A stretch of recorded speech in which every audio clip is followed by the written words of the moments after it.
Frank McGloin was an Irish-born jurist and writer, born in Gort in the county of Galway in 1846. He was raised in New Orleans, joining in the Confederate Army upon the outbreak of the American Civil War before becoming a lawyer. He worked with Chief Justice Edward Douglas White to try and abolish the Louisiana Lottery Company, which was raking in $8 million in revenue per year and was considered a swindle perpetrated at the expense of the state and the population.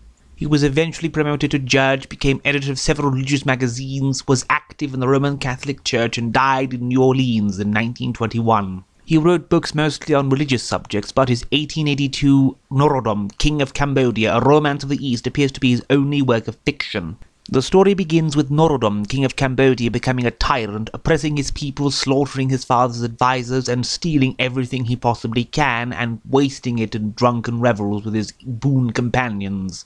Meanwhile, at the far end of the country, we are introduced to Alompra, a wise local official, and his son Coneset and beautiful daughter Nira. At the same time, we are also introduced to Mahagua, the son of Alompra's neighbor and a notorious rogue, who tries to win Anira's hand, but she is repulsed by him, so he goes to the king, intending on making him take her for a mistress, and then kill her off afterwards, as is his wont. After describing to Norodom her loveliness, he is imprisoned, with death being his reward if his promises were at all exaggerated.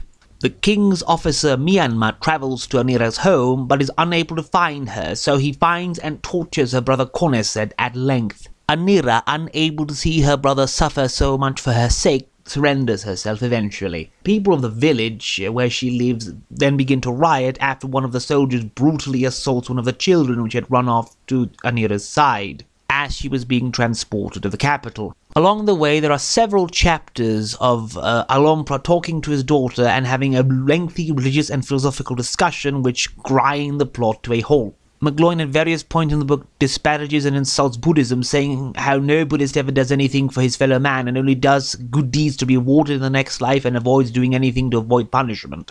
McGloin calling it selfishness raised to the dignity of a religion. After 3 chapters of philosophical religious discussion, we have Alompra just suddenly die on us. Then we have several chapters recounting his own past. Only then do we have Anira brought to Norodom. Now, Norodom is suddenly smitten by her, and instead of making her his mistress, he full-on makes her queen of Cambodia. Finding out how Mahagua had persecuted her, instead of giving him a reward, he has him scourged, but only after she intervenes. His initial plan was to have him executed.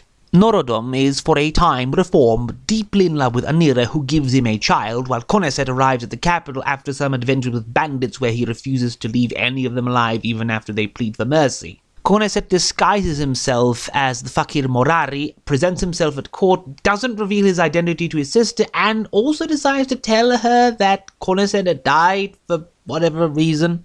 But Mahagua still wishes to avenge himself, and this is where the novel stops being even a pseudo-history, as we have Mahagua transported to the palace of the archdemon thanks to the help of an evil wizard, where he sells his soul to the devil, and then we have a lengthy sequence where he is the central character and goes on a quest to subdue Almeta, a witch bound by contract with his new master, to help him corrupt and subdue Norodom to his whims, and to bring Anira low. Thanks to the archdemon, a giant foreign army, that is, the Cambodians are impossible to defeat, with Almeta at the helm, arrives at Cambodia, and the witch uses her wiles to seduce Norodom, making him turn Anira away and return to his evil ways. However, at the same time as his debauchery reaches its climax, a strange earthquake suddenly shakes the royal capital, and in a rather silly climax, launches said capital into the air, distributing Norodom's wealth in the stratosphere and depositing Norodom and the witch Almeta on the moon, where they are said to continuously live and hate each other.